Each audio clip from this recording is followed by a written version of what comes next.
여러분은 추위와 더위 중 어떤 걸 더 많이 타시나요? 추위를 많이 타신다면 이것이 부족해서인데요. 일단 근원적인 이야기를 말씀드리자면 체질하고 관련된 부분이 가장 큽니다. 체질적으로 추위를 많이 타는 사람이 있고요. 또 추위를 덜 타는 사람이 있는데요. 사상 체질이라고 얘기하죠. 추위를 가장 많이 타는 체질이 바로 소음인입니다. 소음인들을 대표하는 장기가 바로 신장이고 이 신장이 찬 것을 좋아하지 않기 때문입니다.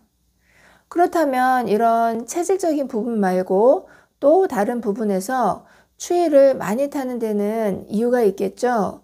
그 첫 번째 이유는 근육량이 작기 때문이다 라고 많이들 이야기하시지만 이거는 잘못된 정보입니다. 근육이 많으면 기초 대사량이 높아져서 에너지를 많이 생산해내니까 추위를 덜 탈 것이다 라고 이야기하지만 근육이 많다고 해서 기초 대사량이 높아지는 건 아니고요. 기초 대사량은 체질처럼 타고나는 것입니다. 근육이 많다고 해서 숨을 많이 쉬는 게 아니기 때문에 근육이 많다고 해서 기초 대사량이 높아지는 것은 아니라는 얘기입니다. 오히려 지방이 적은 사람일수록 추위를 많이 타는 경향이 많다라는 거 기억하시기 바랍니다. 지방이 우리의 몸에서 보온 역할을 하기 때문이죠. 보온하면 어떤 생각이 드시나요? 보온이라고 하는 건 따뜻하게 해주는 게 보온이 아닙니다.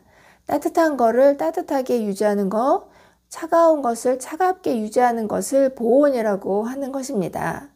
이러한 보온 작용을 하는 게 바로 지방이기 때문에 적절하게 지방이 있어야 추위를 덜 타게 되는 것이죠.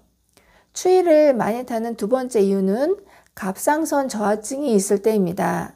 이 갑상선이라고 하는 호르몬은 우리 몸에서 대사를 주관하는 호르몬이어서 이 대사가 떨어지게 되면 에너지 생산 자체가 떨어지기 때문에 유독 추위를 많이 타게 되는 거죠.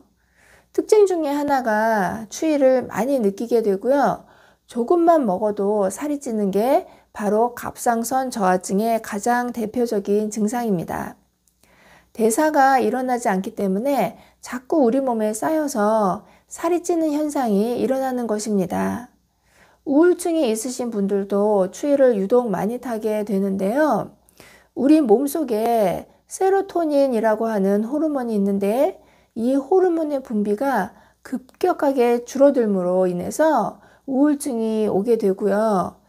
세로토닌 호르몬이 부족해짐으로 인해서 대사가 원활하게 일어나지 않기 때문에 유독 추위를 많이 타게 되는 것입니다. 네 번째로는 영양이 결핍돼도 추위를 많이 타게 된다는 사실입니다. 배가 고프면 더 춥게 느껴진다 이런 얘기 들어보셨죠? 영양이 부족해도 대사가 원활하게 일어나지 않기 때문에 유독 더 추위를 많이 타게 되는 거고요. 반대로 너무 비만해져도 추위를 많이 타게 되는데요. 비만이 되면 혈액순환이 잘 되지 않기 때문에 대사가 원활하게 일어나지 않고 그로 인해서 체온이 떨어지는 현상이 일어날 수 있다는 사실입니다. 그러면 우리 몸의 체온이 떨어졌다는 걸 어떻게 알 수 있을까요? 우리가 매번 체온계를 가지고 체온을 재는 게 아니기 때문에 우리 몸에 체온이 떨어졌다라는 것을 알 수 있는 여러 가지 방법들이 있는데요. 그 중에 첫 번째가 바로 뭐냐 하면 눈물이 나는 경우입니다. 특별히 하품을 하거나 슬픈 일이 있는 게 아닌데도 불구하고 이렇게 눈물이 날 때가 있습니다. 주로 눈물이 언제 많이 나냐면 겨울철에 많이 나거든요. 연세가 높으신 분들일수록 눈물이 많이 나옵니다. 연세가 많아지면 많아질수록 에너지 대사가 원활하게 일어나지 않아서 체온이 떨어지게 됩니다. 식은땀이 났을 때도 체온이 떨어졌다라는 것을 감지할 수 있는데요. 발에 동상이 많이 생기시는 분 중에 발에 땀이 많이 나는 사람들이 많다라는 사실 알고 계셨나요? 체온이 떨어짐으로 인해서 그 체온을 올리기 위해서 식은땀이 나는 것입니다. 그러면 땀이 나니까 다시 또 체온은 더 많이 떨어지게끔 되겠죠. 그래서 발에 동상이 많이 생기는 겁니다. 그 외에도 혀가 유독 빨개졌다거나 아니면 좀 두꺼워졌다라고 느껴질 때가 바로 체온이 떨어져 있을 때인데요. 열기를 옮겨주는 심장이 혀하고 연결돼 있어서입니다. 일명 수족냉증이라고 이야기하는데요. 이러한 수족냉증도 혈액순환이 안 돼서 나타나는 경우도 있지만 그런 경우보다는 위가 차가운 경우에 나타나는 경우가 훨씬 많습니다. 아무리 손발을 따뜻하게 해도 근본적으로 손발이 따뜻해지지 않는 원인이 손과 발에 있는 게 아니라 바로 위에 연결되어 있기 때문에 위에 열이 생기면 손발은 저절로 따뜻해질 수 있습니다.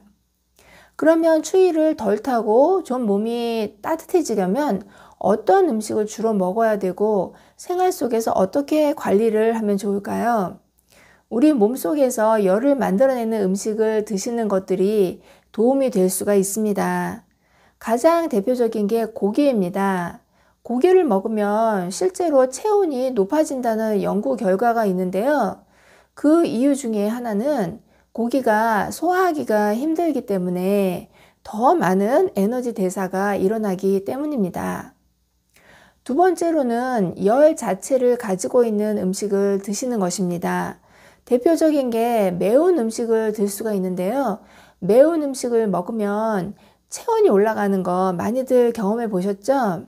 한겨울에도 땀을 송글송글 흘리면서 먹게 되는 게 바로 매운 음식입니다. 계피, 생강, 부추 이런 것들은 그 음식 자체가 열을 가지고 있어서 우리 체내에 들어오게 되면 에너지 대사를 촉진하고 열을 만들어내기 때문에 겨울철에 드시면 도움이 되고요.